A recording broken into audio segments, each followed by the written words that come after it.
Good morning students. आज की class में हम बात करेंगे ज्ञान के स्रोत के रूप में संस्कृति की।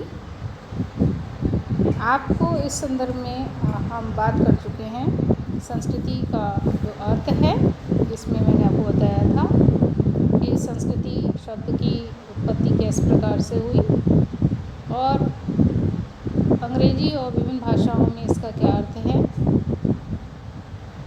व्यापक रूप से संस्कृति में क्या क्या चीज़ें, क्या क्या पक्ष आते हैं, इसके साथ साथ थोड़ी सी हमने चर्चा की थी सभ्यता की। संस्कृति की कुछ परिभाषाएं देखी थी हमने। इन परिभाषाओं के अतिरिक्त आपको यदि कुछ अन्य परिभाषाएं मिलती हैं जो आप आसानी से समझ सकें, उन्हें आप अपने नोट्स में अवश्य शामिल करिएगा।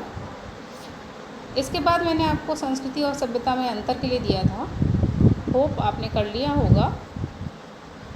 आज हम बात करते हैं संस्कृति की विशेषताएं। इन विशेषताओं के आधार पे ही हम इसको सभ्यता से भिन्न भी कर सकते हैं, थोड़ा सा अलग कर सकते हैं। पहले जो संस्कृति की विशेषता है वो ये है कि संस्कृति में सभ्यता व संस्कारों का समावेश है। यानी संस्कृति अपने आप में व्यापक है और सभ्यता अपने आप में संकुचित है। ये हमने पहले भी बात की कि संस्कृति में सारी अभौतिक और भौतिक दोनों पक्षों को सम्मिलित किया जाता है, जबकि सभ्यता में सिर्फ भौतिक पक्ष को सम्मिलित किया जाता है। हम जिन 16 संस्कारों की भारतीय परिप्रेक्ष्य में बात करते हैं, वो सारे 16 संस्कार जो मनुष्य के जन्म से लेकर उसके मरण तक या उसकी अंत्येष्टि तक चलते हैं, वो सारे संस्कार साथ में जन्म से लेकर मृत्यु तक मानव किस प्रकार से अपना जीवन निर्वाह करता है, वो किस सभ्यता का अनुसरण करता है, ये सारी चीज़ें संस्कृति का ही अंग हैं या संस्कृति की विशेषता है। दूसरी जो विशेषता है संस्कृति की वो है यह कई शताब्दियों का प्रतिफल है। यानी संस्कृति कुछ 2, 4, 6 दिन में नहीं निर्मित होती है। संस्कृति किसी भी देश की, किसी भी समाज की जो संस्कृति है वो कई 100 सालों के प्रतिफल के रूप में आज हमें देखने को मिलती है। चाहे हम बात करें वेस्टर्न सोसाइटी की जो कल्चर है उसकी बात करें, चाहे हम इंडियन सोसाइटी की कल्चर की बात करें, चाहे हम ईस्टर्न सोसाइटीज़ ईस्टर्न जो नेशंस हैं उनकी जो कल्चर है उसकी बात करें, तो संस्कृति कुछ दिन नहीं बल्कि कई सालों का प्रतिफल है और इसमें निरंतर बदलाव होता रहता है, इसमें निरंतर सुधार होते रहते हैं। इसमें नेक्स्ट जो आपका विशेषता है, संस्कृति में हस्तांतरण का गुण है। यानी संस्कृति को हम हस्तांतरित करते हैं, यानी एक पीढ़ी से दूसरी पीढ़ी पहुंचाते हैं। और यही बात है, एक पीढ़ी से दूसरी पीढ़ी तक पहुंचाने का की ही बात है कि ये आज तक जीवित है। अगर हम बात करें अपने सनातन धर्म की, अगर हम बात करें अपनी भारतीय संस्कृति की, अगर हम बात करें वैदिक संस्कृति की, तो कहीं ना कहीं बहुत सारे बदलावों के साथ भी होने के बावजूद आज भी हम उस संस्कृति का अनुसरण करते हैं। आज भी हमारे घरों में जो प्रथाएं हैं वो इस संस्कृति की ही देन है। नेक्स्ट जो विशेषता है, संस्कृति समूह का आदर्श है। संस्कृति किसी एक व्यक्ति विशेष के कारण अस्तित्व में नहीं आती है। संस्कृति पूरे एक समूह यानी पूरे वो जो समाज है जो उस संस्कृति का निर्माता है, उस पूरे समाज की ही कारण अस्तित्व में आती है। तो और इस प्रकार से होती है कि जो सब समूह के सदस्य हैं वो उन सबके द्वारा स्वीकृत होती है। ऐसा नहीं है कि मैं अलग संस्कृति को या मैं अलग प्रकार का व्यवहार करूं, दूसरा व्यक्ति अलग व्यवहार करे और फिर भी हम एक ही साथ रहते हुए एक ही समय में एक ही प्रकार के कार्य करेंगे। ये संभव नहीं है, क्योंकि अगर हमें एक साथ कार्य करना है तो कहीं ना कहीं हमको मिलकर के रहना है और मिलकर के रहना है तो हमारे कुछ चीज़ें, कुछ आदर्श जो होने चाहिए वो एक से होने चाहिए, जिनके आधार पर हम अपने कार्य को और अपने जीवन को संपन्न कर सकें। तो संस्कृति क्या है? समूह का आदर्श है।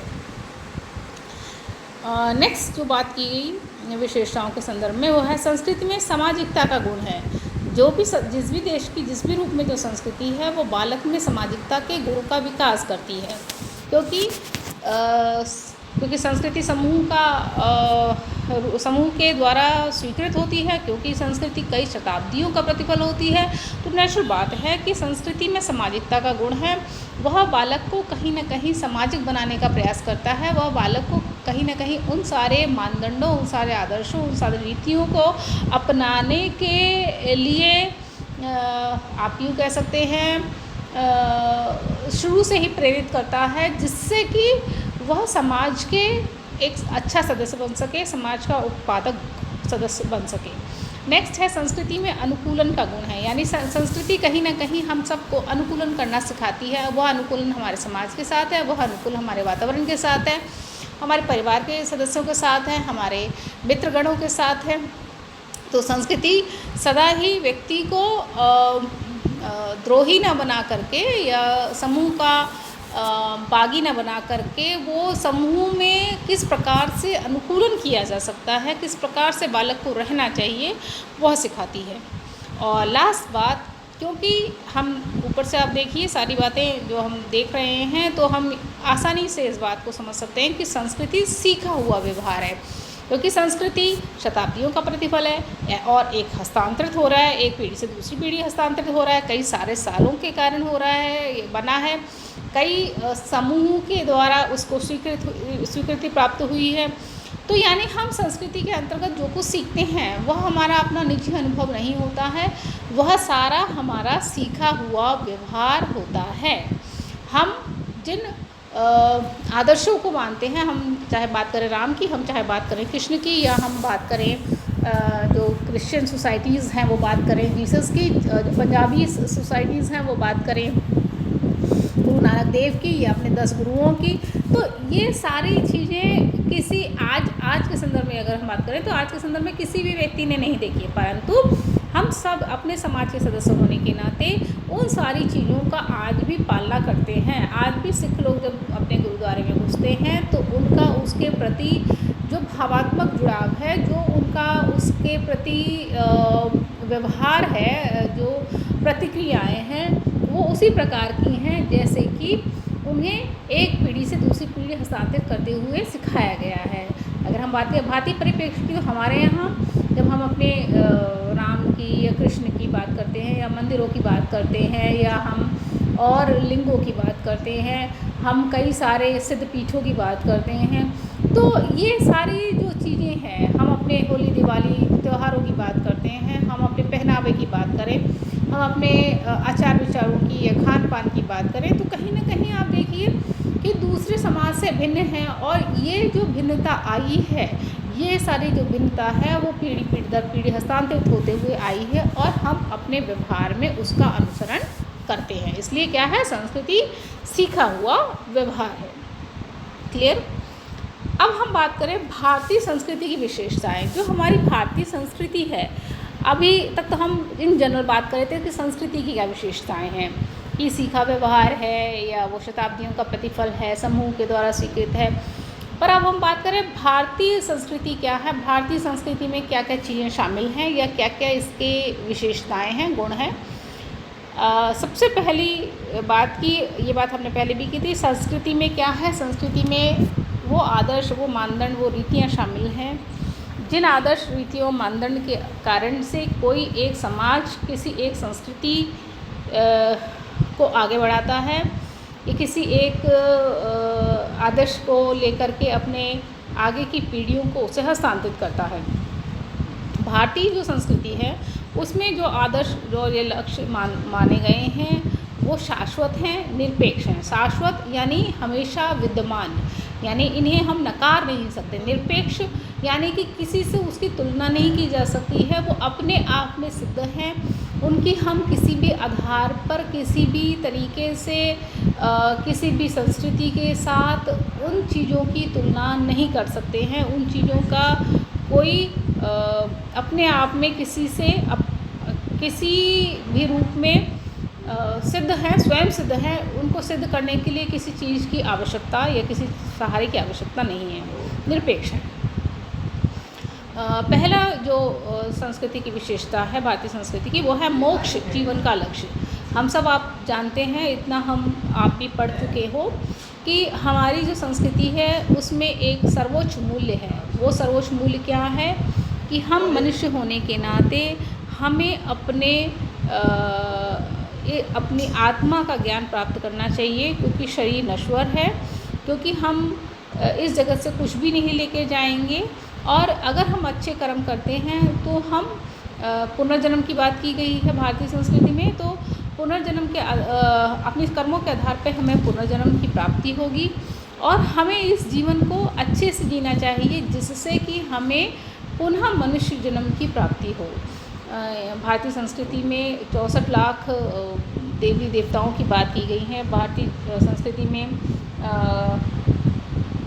88,000 योनियों की बात की गई है, जिनमें व्यक्ति को जन्म लेना पड़ता है, कीड़े मकोड़े और जाने क्या क्या बनना पड़ता है, उसके बाद मनुष्य जन्म मिलता है। तो मनुष्य जन्म सर्वोच्च है। मनुष्य जन्म का जो सर्वोच्च मूल्य है वो है मोक्ष की प्राप्ति, और इस मोक्ष की प्राप्ति के लिए मनुष्य को द्वेष, काम, क्रोध, लोभ, मोह इन सब का त्याग करते हुए अपने आप को बंधन मुक्त रहते हुए इस जीवन को जीना चाहिए, जिससे कि वह अपनी आत्मा का ज्ञान प्राप्त कर सके और इस नश्वर शरीर से अपने आप को मुक्ति देते हुए अपने सदा के लिए जन्म मरण के चक्र से मुक्ति प्राप्त करें। इसे कहा गया मोक्ष, कि मोक्ष आवश्यक है। दूसरा जो गुण है भारतीय संस्कृति का वो है विश्व बंधुत्व की भावना। भारतीय संस्कृति में जो बात की गई है वो ये बात की गई कि वसुधैव कुटुम्बकम, यानी कि हम सब जो प्राणी हैं वो इस विश्व के, इस वसुंधरा के प्राणी हैं, और हमें इस वसुंधरा में एक कुटुंब की तरह, एक परिवार की तरह रहना चाहिए। यानी कि सारा विश्व एक कुटुंब है, एक परिवार है। ये मानते हुए, सभी को अपनाते हुए हमें अपने जीवन को यापन करना चाहिए। हमारी इस वसुधैव कुटुम्बकम की भावना के तहत एक आपने श्लोक सुना होगा, सर्वे भवन्तु सुखिनः सर्वे सन्तु निरामया सर्वे भद्राणि पश्यन्तु माँ कश्चित् दुख भाग भवेत्। यानी कि सभी सुखी से रहें, सभी की जो काया है वो निरोगी हो, सभी अच्छे से इस जीवन को जीते हुए दुखों से अपना छुटकारा प्राप्त कर सकें। तो इस श्लोक के द्वारा मानव कल्याण की बात की गई है, यानी कि कहीं ना कहीं इस सारे जगत के जो मानव हैं उनका कल्याण हो, ऐसी भावना भारतीय संस्कृति के द्वारा रखी गई। तीसरी जो विशेषता है वो है धर्म। धर्म से भारतीय संस्कृति में कभी भी तात्पर्य हिंदू धर्म या अन्य धर्मों से नहीं रहा है। धर्म शब्द का जब भी भारतीय संस्कृति में, भारतीय परिप्रेक्ष्य में प्रयोग होता है तो वो होता है कर्तव्य से, वो होता है मानव होने के नाते व्यक्ति का क्या धर्म है। मनुष्य होने के नाते हम जब इस धरा पे आए हैं तो हमें किन गुणों का, किन लक्षणों का पालन करना चाहिए, जिससे कि हम अपने जीवन को सफल कर सकें। तो इस धर्म के संदर्भ में मनुस्मृति में बात की गई है। मनुस्मृति में कहा गया है कि 10 मानवीय लक्षण हैं, 10 मानवीय गुणों हैं जिनका कि मनुष्य को पालन करना चाहिए, जिससे कि वह धर्म का पालन करते हुए अपने जीवन को जीते हुए अपने मोक्ष को प्राप्त कर सके। ये जो धर्म के 10 लक्षण हैं उसमें पहला है आपका धैर्य, दूसरा है क्षमा, तीसरा है दम, चौथा है अस्तेय, पांचवा है शौच, 6th है इंद्रिय निग्रह, 7th है धी, 8th है विद्या, 9th है सत्य और 10th है अक्रोध। धैर्य, हम सब जानते हैं धैर्य क्या होता है, यानी मनुष्य होने के नाते हमें सदा धैर्यवान होना चाहिए। हमें अपनी छोटी छोटी बातों को लेकर के एग्रेसिव नहीं होना चाहिए, छोटी छोटी बातों को लेकर के अपना आपा नहीं खोना चाहिए। अपने जो भी कार्य हैं, चाहे वो दैनिक कार्य हैं, चाहे वो जीवन के अर्थ से रिलेटेड कार्य हैं, चाहे वो एक विद्यार्थी के रूप में पढ़ने का कार्य है, जो भी कार्य हम जीवन में करें वो धैर्य के साथ करें। दूसरा क्षमा, हमें एक दूसरे को क्षमा करते हुए इस जीवन को जीना चाहिए, क्योंकि यदि हम क्षमा नहीं करेंगे तो हम अपने मन में कहीं ना कहीं दूसरों के प्रति गलत भावनाओं को धारण करेंगे, और वो जो गलत भावनाएं हैं वो हमारे ही शरीर के लिए नुकसानदायक होंगी, क्योंकि जब हम उन भावनाओं को अपने अंदर धारण करेंगे तो हम उनके संदर्भ में विचारेंगे, और जब हम विचारेंगे तो उसके कारण से हमारे शरीर में बहुत सारी क्षतियाँ या बहुत सारी हानियाँ होंगी, बहुत सारी गलत हार्मोन्स सिक्रीट्स होते हैं, जिसके कारण से कि वो देर सवेर हमें ही नुकसान देंगे। इसलिए हमें क्षमाशील होना चाहिए, अपने से बड़ों के प्रति आदरवान होना चाहिए, अपने से छोटों को उनकी गलतियों पे क्षमा करना चाहिए। अब सब अपने जो साथी हैं उनके साथ मित्रवत व्यवहार करना चाहिए, क्योंकि अच्छा व्यवहार कहीं ना कहीं हमारे ही व्यक्तित्व में या हमारे ही लिए आगे हितकारी होगा। तीसरा है आपका दमन। दम मतलब है दमन से, यानी कि हमें जो गलत बातें हैं अपने जीवन में, जो गलत चीज़ें हैं उनका दमन करना चाहिए। यानी अगर हमसे किसी ने कटु वचन बोल दिए हैं, अगर हमसे किसी ने गलत रूप में व्यवहार किया है, तो उसके प्रति हम रिएक्ट नहीं करके अपने आप को शांत रखें, दम। नेक्स्ट है आपका अस्तेय। अस्तेय यानी कि चोरी न करना, यानी अपनी स्वयं के मेहनत के द्वारा अर्जित धन के आधार पर अपना जीवन यापन करना। किसी भी प्रकार की चोरी ना करना, चाहे वो चोरी वस्तु की है, चाहे वो चोरी विचारों की है, चाहे वो चोरी किसी भी इस प्रकार की है जिसके कारण से हो सकता है हमें आगे लाभ हो, यानी गलत राह नहीं लेना। नेक्स्ट है आपका शौच। शौच का संदर्भ यहाँ पे है पवित्रता से है। वह पवित्रता शरीर की जो हमें रोज़ अपनानी चाहिए, जिससे कि हम स्वच्छ शरीर के साथ साथ स्वच्छ मन को लेते हुए अपने कार्य को करें। नेक्स्ट है इंद्रिय निग्रह। इंद्रिय निग्रह यानी कि इंद्रियों का नियंत्रण करना। इंद्रियों का नियंत्रण इस प्रकार करना कि हम धर्म के कार्यों में, यानी कि अपने कर्तव्य पालन में हेतु अपनी इंद्रियों का निग्रह करें। ऐसे कार्य करें अपनी इंद्रियों के द्वारा जिनके द्वारा कि हम मनुष्य जाति का भला कर सकें, जिससे कि हम मनुष्य होने के अपने कर्तव्य को पूर्ण कर सकें। धी का तात्पर्य है विवेक से, बुद्धि से, यानी कि हमें अपने विवेक और बुद्धि का इस्तेमाल करना चाहिए। विद्या यानी अच्छी शिक्षा को प्राप्त करना चाहिए, अच्छे गुणों को प्राप्त करना चाहिए, अच्छे ज्ञान को प्राप्त करना चाहिए। सत्य यानी कि सदा सत्य बोलना चाहिए, गलत रास्ते पे गलत बातों को हमें बढ़ावा नहीं देना चाहिए। और लास्ट है आपका अक्रोध। अक्रोध यानी कि क्रोध न करना या शांत रहना। तो जब हम अपने जीवन को जीते हैं तो हमें इन सारे जो मनुष्य जन्म के मनुष्य जीवन को जीने के जो गुण हैं उनका पालन करना चाहिए, क्योंकि यही जो गुण हैं वो हमें हमारे मनुष्यता को देते हुए हमें कहीं ना कहीं जो भारतीय संस्कृति का सबसे पहला मूल्य है मोक्ष की प्राप्ति, उसे प्राप्त करने में हमारा सहयोग देते हैं। नेक्स्ट है आपका आश्रम व्यवस्था। आश्रम व्यवस्था आप सब जानते हैं कि वैदिक काल में जो आश्रम व्यवस्था थी उसे 4 आश्रम हमारे बताए गए, जिनका कि पालना हर इंसान को करनी चाहिए। 100 वर्ष के जीवन में 25 वर्ष ब्रह्मचर्य के, और 25 से 50 वर्ष गृहस्थ के, और 50 से 75 वर्ष तक की आयु वानप्रस्थ की, और 75 से 100 तक की संन्यास की। यानी कहीं ना कहीं ये बात कही गई कि हर व्यक्ति को अपने जीवन में अपने स्वयं के उत्थान हेतु, अपने मनुष्य जन्म को पूर्ण करने हेतु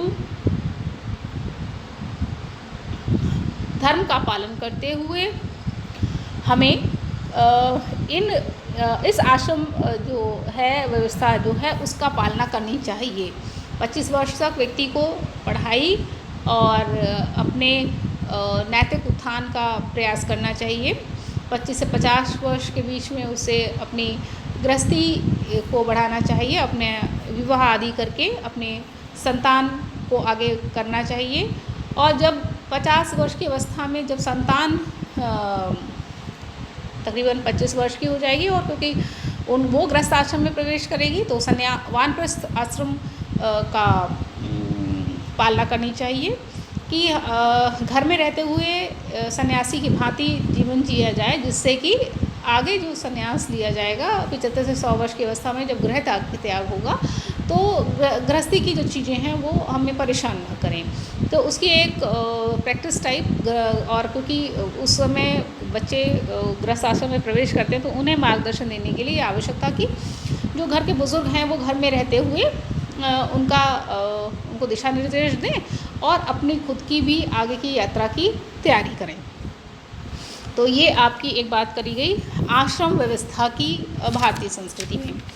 एक और जो व्यवस्था की बात की गई है वो समाज व्यवस्था की, क्योंकि हमारे भारतीय संस्कृति में ये कभी भी नहीं था कि कार्यों या जाति का जो आधार था वो कार्य थे, ना कि जन्म थे।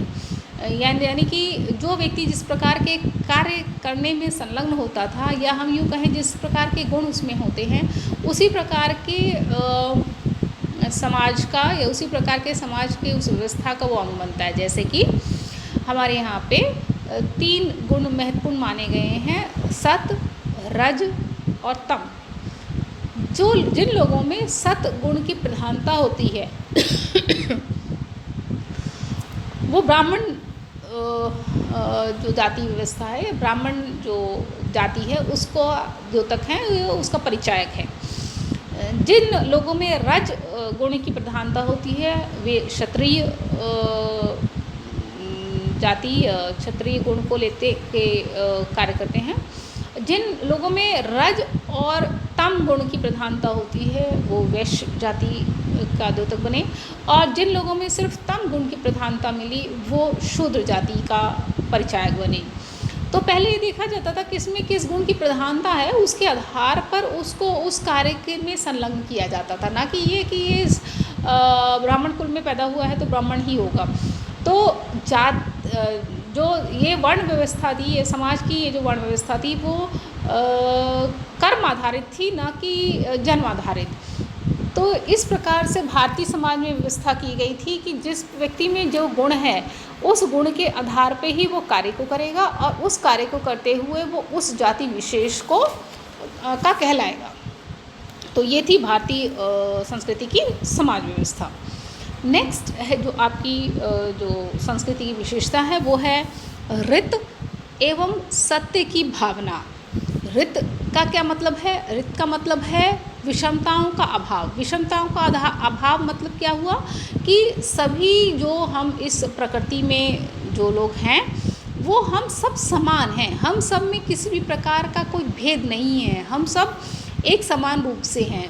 यानी कि जो हमारा सारा संसार है, जो हमारा सारा विश्व है, इसकी जो प्राकृतिक शक्तियाँ हैं वो किसी प्राकृतिक नियम के आधार पर कार्य करती हैं। जैसे सूरज का उगना उसकी अपनी प्राकृतिक नियम है जिसके तहत वो कार्य करती है। पृथ्वी का संचलन होना, चंद्रमा का होना, तारों का होना, जितनी भी प्राकृतिक शक्तियाँ हैं, इन सब प्राकृतिक शक्तियों का अपने नियम हैं जिनके आधार पर ये काम करती हैं। तो जब ये सब प्राकृतिक नियम प्राकृतिक शक्तियाँ जब कार्य करती हैं तो इनमें एक इसी जैसे वो अपने नियम से कार्य कर रही हैं, इसी प्रकार से मनुष्य को भी अपनी शक्तियों को एक नियम के अनुसार संचालित करना चाहिए, क्योंकि हम मनुष्य होने के नाते हम में किसी भी प्रकार का कोई भेद नहीं है। जैसे यदि हम अर्थ के अंदर कुछ हलचलें होंगी तो नेचुरल बात है कि उसके जो नियम है उसके तहत क्या होगा, सुनामी आएगी, और अगर वो समुद्रों में होगी तो सुनामी आएगी, अगर वो लैंड फॉर्म्स पे कुछ हलचल होती है तो अर्थक्वेक्स होंगे। तो ये इसी प्रकार से हम मनुष्य जाति में भी सभी में इसी प्रकार की समानता है कि हम सब जिन भी व्यवहारों को, जिन भी परिवेशों को अपने आसपास देखेंगे उसके प्रति प्रतिक्रिया करते हैं, परंतु उस प्रतिक्रिया के होने के बावजूद हमें ये ध्यान रखना चाहिए कि हम सब इंसान हैं और हम सब किस प्रकार के व्यवहार को चाहते हैं। तो हम इस प्रकार का व्यवहार करें कि हम सब समान हैं, मतलब कोई नीची जाति का नहीं है, कोई ऊंची जाति का नहीं है, कोई धनी नहीं है, कोई निर्धन नहीं है। ये तो भौतिकता है हम सब की, जो हमें कहीं ना कहीं क्योंकि हम इन आँखों से देखते हैं, क्योंकि हम इस बुद्धि से समझने का प्रयास करते हैं, तो हम उस चीज़ को भिन्नता के रूप में देखते हैं, जबकि हमें उसे भिन्नता के रूप में नहीं देखना चाहिए, हमें एकता के रूप में देखना चाहिए। क्योंकि हम सब मनुष्य होने के नाते हम सबके पास 2 आँखें हैं, 2 कान हैं, जीवा है और सारा जो बॉडी स्ट्रक्चर है जिसके तहत हम अपने कार्यों को करते हैं, सब अपनी बुद्धि रखते हैं। तो हम सब में भिन्नता होने के बावजूद, चाहे वो भिन्नता आप बात करिए आर्थिक आधार पे, चाहे वो भिन्नता बात करिए सामाजिक स्तर के आधार पे, चाहे आप भिन्नता बात करिए लैंगिक आधार पे, चाहे आप भिन्नता की बात करिए देखने के रूप में, तो आधार हम कुछ भी ले सकते हैं। चाहे हम शिक्षा के आधार पे बात करें तो हम आधार कुछ भी ले सकते हैं, परंतु उस आधार भिन्नता के बावजूद हम सब एक हैं, हम सब समान हैं। ये बात कहलाती है रित की भावना। और सत्य यानी कि हमारी संस्कृति हमें सिखाती है कि हमें सदैव नैतिक कार्यों को करना चाहिए, सत्य बोलना चाहिए और अपने जो जीवन है उसको हमें इस प्रकार से जीना चाहिए कि हम अपने जीवन में झूठ या गलत चीज़ों का सहारा ना लें। तो जीवन को जीने के लिए रित और सत्य की भावना होनी आवश्यक है अकॉर्डिंग टू भारतीय संस्कृति। नेक्स्ट जो आपकी विशेषताएं हैं भारतीय संस्कृति की, वो है प्रकृति के प्रति कृतज्ञता। ये सब हम जानते हैं कि हम सब जिस संस्कृति को पढ़ते हैं, हम सब जिस संस्कृति में पल रहे हैं, हम और आप सब जानते हैं अच्छी तरह से कि हमारी संस्कृति में हमें प्रकृति के प्रति कृतज्ञता की भावना सिखाई जाती है। कैसे? जब आप देखते हैं हमारे यहाँ सूर्य देवता है, उसे जल चढ़ाया जाना चाहिए। चंद्रमा देवता है, उसकी पूजा होनी चाहिए, चाहे वो पूजा पूर्णिमा के चांद के रूप में हो, चाहे वो किसी और त्यौहार के रूप में हम करें, चाहे वो आप देखिए मुस्लिम भी ईद क्या करते हैं चांद के आधार पे, वो वहाँ भी उस कहीं ना कहीं उन डेट्स को फॉलो करते हैं। हम बात करें अग्नि देवता की, हम बात करें पृथ्वी देवता की, हम बात करें वायु जल, सबको हमारे यहाँ क्या किया गया? देवता की संज्ञा दी गई, यानी देवता के समान माना गया और सबको पूजनीय माना गया। अगर कोई घटनाक्रम होता है, जैसे हम बात करें सोलर एक्लिप्स की, लूनियर एक्लिप्स की, तो हम देखेंगे कि साइंस जिन संस्कृतियों में साइंस का ज़्यादा बोलबाल है, तो वहाँ पे क्या है कि क्यों होता है ये जो साइंटिफिक रीज़न है बता दिया जाता है कि कब अर्थ बीच में आती है, कब मून बीच में आता है, और ये सारे इसकी छाया है, इस तरह से बात की जाती है। परंतु हमारी संस्कृति में क्या कहा गया? हमारी संस्कृति में कहा गया कि जब सूर्य ग्रहण होगा या चंद्र ग्रहण होगा तो उसके अपने नुकसान होते हैं। उन पलों में हमें क्या क्या कार्य नहीं करने चाहिए, उन समय में हमें किन चीज़ों को निषेध करना चाहिए। और फिर आप देखिए जब आप साइंस का भी उसमें आधार ढूंढने लगते हैं, तो वो साइंस भी उस चीज़ को कहीं ना कहीं मानती है कि जब सोलर एक्लिप्स या लूनर एक्लिप्स होता है, उस समय जब खाना पकाते हैं, क्योंकि वो सनराइज़ काम नहीं कर रही होती है, तो उस वक्त के पकाए हुए खाने में ज़्यादा बैक्टीरियाज होते हैं, ज़्यादा वो हो जाते हैं, मतलब बैक्टीरिया पनप जाते हैं। तो इसलिए उनके ये जो घटनाक्रम है उससे पहले खाना बना लीजिए या घटनाक्रम के बाद खाना बनाइए, जिससे कि वो जो बैड इफ़ेक्ट है उस वक्त जो प्रकृति में थोड़ा सा उलटफेर हो रहा है, उसका प्रभाव आपके स्वास्थ्य पर ना पड़े।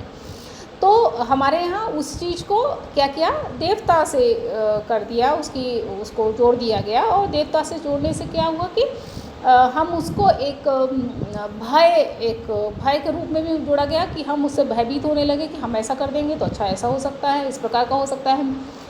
कारण जो भी रहा, क्योंकि हर किसी को वो शायद वो साइंटिफिक रीज़न नहीं समझा पाए होंगे, परंतु कोशिश ये की गई कि जो प्रकृति में होने वाली घटनाएं हैं इन सब को हम पूजनीय बना दें, वंदनीय बना दें। और जब हम इन्हें पूजनीय और वंदनीय बना देंगे तो नेचुरल बात है कि हम इनकी रक्षा के लिए, इनकी रखवाली के लिए कार्य करेंगे और इनके प्रति कृतज्ञता की भावना रखेंगे और इनके देखभाली करेंगे, इनको सहेजेंगे।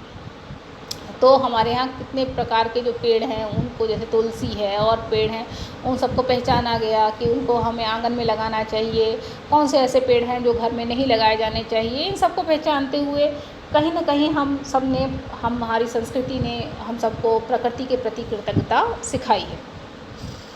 नेक्स्ट जो आपकी बात है वो है गुरु के प्रति कृतज्ञता। आप सब जानते हैं, आप सब लोग गुरु पूर्णिमा मनाते हैं। जब आप अपने उस गुरु की पूजा करते हैं या उस गुरु के प्रति अपने आप को कृतज्ञ पाते हैं, जो गुरु आपको मोक्ष की प्राप्ति के लिए सहायक होता है, जो गुरु आपको इस संसार से हट करके, इस भौतिक स्वरूप दुनिया से हट के अभौतिक स्वरूप के मतलब जो अभौतिक स्वरूप है उसकी तरफ आपको लेके जाता है। और न सिर्फ लेके जाता है बल्कि आपको कुछ ऐसा ज्ञान प्रदान करता है, कुछ ऐसे मंत्र प्रदान करता है जिनकी पालना से आप इस भौतिक संसार से मुक्त हो सकें। तो हमारे यहाँ गुरु की बहुत बड़ी कृपा महानता मानी गई है कि वो हमारा मार्गदर्शक है, एक तरह से हमारे लिए भगवान है इस दुनिया में, जो कि हमें हमारे जो मनुष्य जीवन का जो लक्ष्य है उससे भटकने नहीं देता है, समय समय पर उसे याद दिलाता है और न सिर्फ याद दिलाता है बल्कि उस लक्ष्य के प्रति हमें ले जाने का भी प्रयास करता है। नेक्स्ट जो बात की है वो है माता पिता के प्रति कृतज्ञता। हमारे यहाँ आपने श्लोक पढ़ा हुआ है, माता देवो भव पितृ देवो भव, यानी कि हमारे यहाँ माता और पिता को, जो हमारे बड़े हैं, उनको भगवान के तुल्य माना गया है, क्योंकि उनके द्वारा ही हम इस संसार में आए हैं। तो माता हमारी प्रथम शिक्षिका होती है, पिता भी हमारा पहला गुरु होता है। तो इनके द्वारा इनके प्रति हमें कृतज्ञता का भाव रखना चाहिए और इनके प्रति हमें सही व्यवहार करना चाहिए, जिससे कि हम अपने जीवन को पूर्ण कर सकें। नेक्स्ट जो आपका विशेषता है वो है 3 ऋण एवं कृतज्ञता के भाव। यानी कि हमारे जो संस्कृति है उसमें 3 प्रकार के ऋण बताए गए हैं और उन ऋणों को हर व्यक्ति को उतारने का प्रयास करना चाहिए और उनके प्रति कृतज्ञ होना चाहिए। पहला जो ऋण बताया गया है वो है पितृ ऋण, दूसरा है ऋषि ऋण और तीसरा है देव ऋण। पितृ ऋण यानी कि पिता या माता पिता का उत्तरदायित्व कि हमें अपने माता पिता के प्रति जो हमारा ऋण है उसे चुकाना है। वो उत्तरदायित्व हम कैसे चुकाते हैं? जब हम स्वयं अपनी संतति का पालन करते हैं, हम स्वयं गृहस्थ जीवन में आते हुए अपनी संतान को योग्य बनाने का प्रयास करते हैं, तो हम पितृ ऋण को उतारते हैं। ऋषि ऋण यानी जब बालक ब्रह्मचर्य होता है या ब्रह्मचर्य का पालन करता है, स्वाध्याय करता है, तो ऋषि ऋण उतारने के लिए हमें अपने जीवन में आगे जो हमारा वानप्रस्थ जीवन है, संन्यास जीवन है, उसमें हमें ब्रह्मचर्य का पुनः पालन करना होता है और स्वाध्याय के द्वारा हमें इस समाज के प्रति जो हमारा ऋण है उसे उतारने का प्रयास करना होता है, यानी समाज को सही दिशा ले जानी होती है। जैसे मैंने आपको पहले बताया, आश्रम व्यवस्था में जो आपका वानप्रस्थ आश्रम है उसमें व्यक्ति वहीं घर में रहते हुए अपने जो छोटे बच्चे हैं जो गृहस्थ आश्रम में प्रवेश कर रहे हैं उनको दिशा निर्देश देते हुए समाज के हित में कार्य करने के लिए प्रेरित करता है। तो इस प्रकार से व्यक्ति अपना ऋषि ऋण को उतारता है, पूजा पाठ करता है। नेक्स्ट है देव ऋण, जिसमें यज्ञ करना, पूजा पाठ करना और नैतिक आचरण करना, ये सारी चीज़ें शामिल हैं कि हम अपने देव ऋण को, जिस देवता ने हमें जन्म दिया है, जिस दिन भगवान ने हमें जन्म दिया है, उनका जो ऋण है, उनकी जो हमारे ऊपर जो हमारी उनके कारण जो हमारे ऊपर उनकी कृपा है उसको हमें पूर्ति करनी होती है, तो उसके लिए जो है वो है देव ऋण। नेक्स्ट जो आपकी विशेषता है वो है नैतिक आदर्श। नैतिक आदर्श आप तो समझते हैं कि हम सबको सत्य बोलना चाहिए, धर्म का पालन करना चाहिए, स्वाध्याय करना चाहिए, अतिथि स्वागत करना चाहिए, गुरुओं का, माता पिता का सेवा भाव रखनी चाहिए, नारियों का सम्मान करना चाहिए।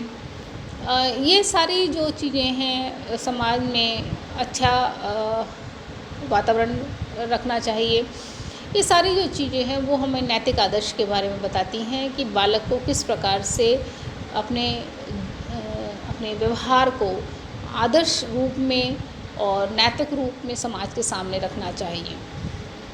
नेक्स्ट है आपके लास्ट है आपका व्यक्तिगत जीवन के आदर्श, यानी कि जब व्यक्ति अपने खुद के जीवन को भी सही प्रकार से जिए, उस जीवन में बात की गई चित्तवृत्ति निरोध की, यानी कि हमें कहीं ना कहीं अपने चित्त को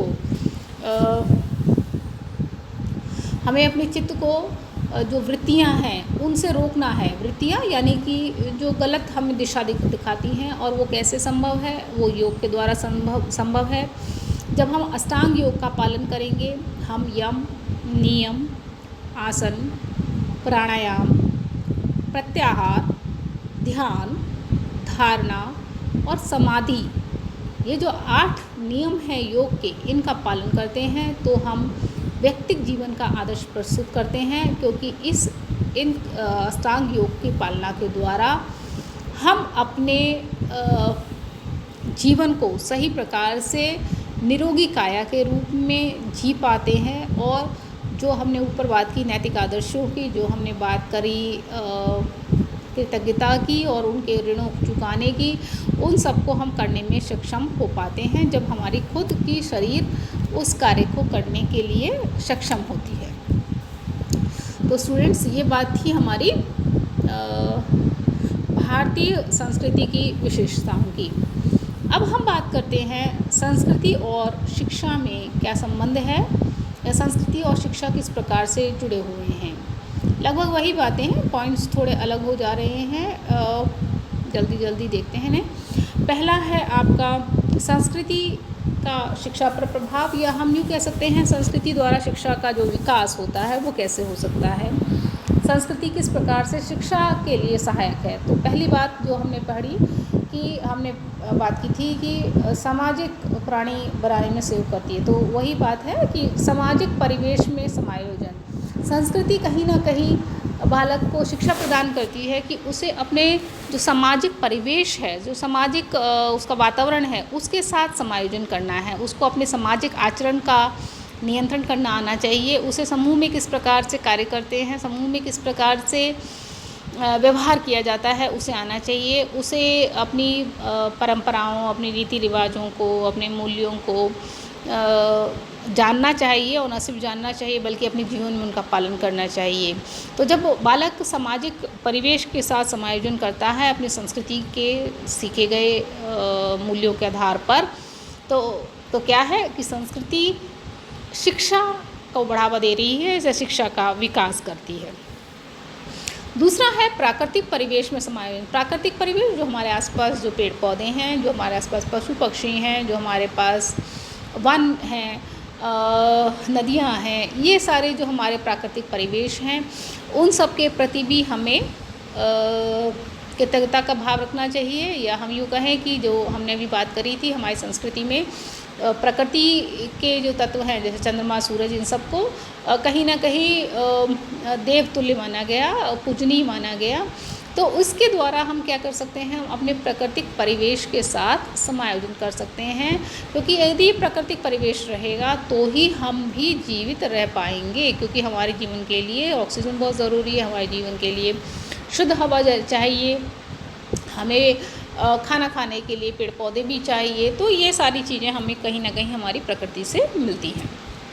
नेक्स्ट जो हमारी जो शिक्षा संस्कृति जो शिक्षा पर प्रभाव डाल रही है वो है व्यक्तित्व का विकास। संस्कृति व्यक्ति का विकास करती है। वो व्यक्ति के आपने अभी पढ़ा कि व्यक्तिगत विकास में निरोगी काया की बात की गई, कि वो किस प्रकार से बालक अपना निरोगी काया रख सकता है। धर्म की बात की गई। तो ये सारी जो संस्कृति की विशेषताएं भारतीय संस्कृति की, वो कहीं ना कहीं व्यक्तित्व के विकास की बात करती हैं। व्यक्तित्व का सामाजिक विकास, व्यक्तित्व का समेकात्मक विकास, व्यक्तित्व का नैतिक विकास। तो जब बालक अपना शारीरिक, नैतिक ये सारे विकास करता है तो निश्चित बात है कि संस्कृति इनडायरेक्टली बालक के व्यक्तित्व का विकास करती है। नेक्स्ट है सहिष्णुता की शिक्षा। संस्कृति हम सब बच्चों को, हम सब लोगों को सहिष्णुता की शिक्षा देती है, क्योंकि हर एक संस्कृति की अपनी अपनी मान्यताएं हैं। हर एक संस्कृति अपने आप को श्रेष्ठ दिखाने का प्रयास करती है, परंतु उस श्रेष्ठ दिखाने के प्रयास में दूसरे को नीचा नहीं दिखाना है, ये भी संस्कृति हमें सिखाती है।